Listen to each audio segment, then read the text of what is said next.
So, I mean, this is not so much in the extended school area, which, I mean, Ali's absolutely right. I mean, it was actually pretty easy to get people to buy into this. It's taken time to do, mind you, but I think people bought into it.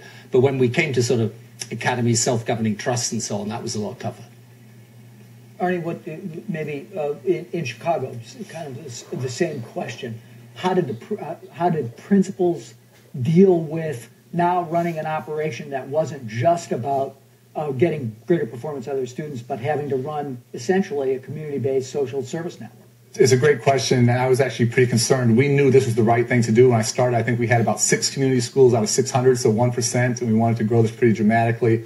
So we put a little money aside and decided to do an RFP, a request for proposals. This wasn't imposed on principals.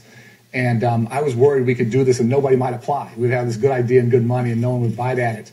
At the end of the day, we were limited at 150 just based upon resources. There was a huge amount of interest. So this has to come from the community, what principals saw, and there was absolutely initial reluctance. Your buildings open longer hours, who pays for what, who's in control of what, letting go, that's not something these educators always do easily. But I will tell you, because the results were so dramatic, principals talking to principals created in 2 or 3 years a huge amount of demand. I saw Bess Swanson is here, did a lot of work, and Judy Diamond sort of leading that effort. This was where government, nonprofit, the philanthropic sector, local money, state money, federal money is by far the biggest leverage dollars that we spent. 6 to 1, 7 to 1 for everything we were doing. But having everyone invest and be part of the solution was hugely, hugely important. Was the principal the leader of that effort, trying to put that together? The principal had to be a piece of it.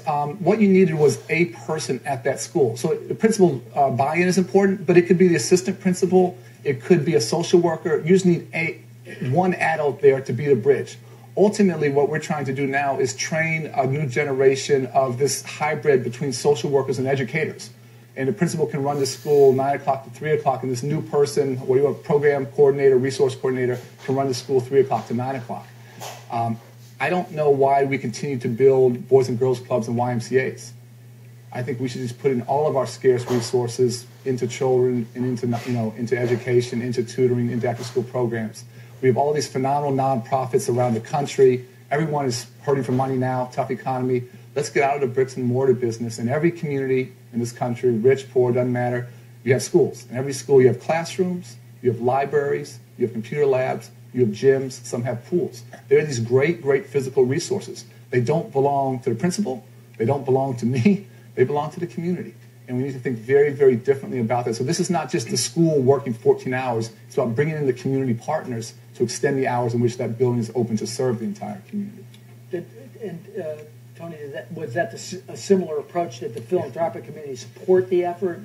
Did the business community buy in, tie in to the movement? Absolutely. I mean, first of all, we were obviously investing. We were building a lot, particularly of sports facilities and so on. But Arnie's absolutely right. I mean, the thing that was completely bizarre is you would have this extraordinary facility, right, in the middle of a community, and for the majority of time it wouldn't be used. Now, obviously, for example, with the sports facility, so we have people who are specifically sports coordinators for the schools and so on now, and those facilities then can be used for adults as well. They can be used for after school activities for the kids, but often it won't be a traditional teacher that provides those activities. We found that local business people were prepared to come and help. For example, they would do kind of careers advice for the children. They might. Some of the youngsters, it would never occur to them what the range of careers. I mean, if you were lucky enough to be what we call middle class, and I'm not quite sure where it fits into the class, very British thing, with the spectrum here. But if you're sort of from a comfortably off family, your career opportunities will often be greatly explained to you. If you're from a poor background, often you have no idea what the careers are out there. Now, so one of the things you do with the extended school is you'd also have an engagement with the local community who would come in and say, well, look, here are the career opportunities that are here. And obviously then things like health and social services, this become a really, really important part of it. But once you get this going, I mean, it does require a different attitude of mind. And that's what I think is important. you know, it's not just about the principal. It's about the school deciding that it's got a somewhat different posture vis-a-vis its local community. That's what we found. But by and large, they do. I mean, that's the good news. And did the parents immediately take ownership of that, or was that a challenge? No, that was a challenge. That was a challenge we had to push. I mean, it's happened.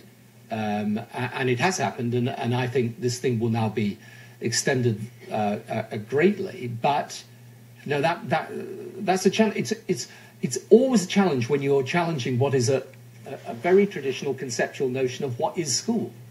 You know, and one of the things that we do, particularly in some of the new schools we're creating now, is, you know, that we are now encouraging the heads to be quite assertive for the parents. You know, the parents also have got to be brought in and made part of this whole thing. And sometimes they kind of say, well, you know, the school, you educate the child, so there you are. You know, you could.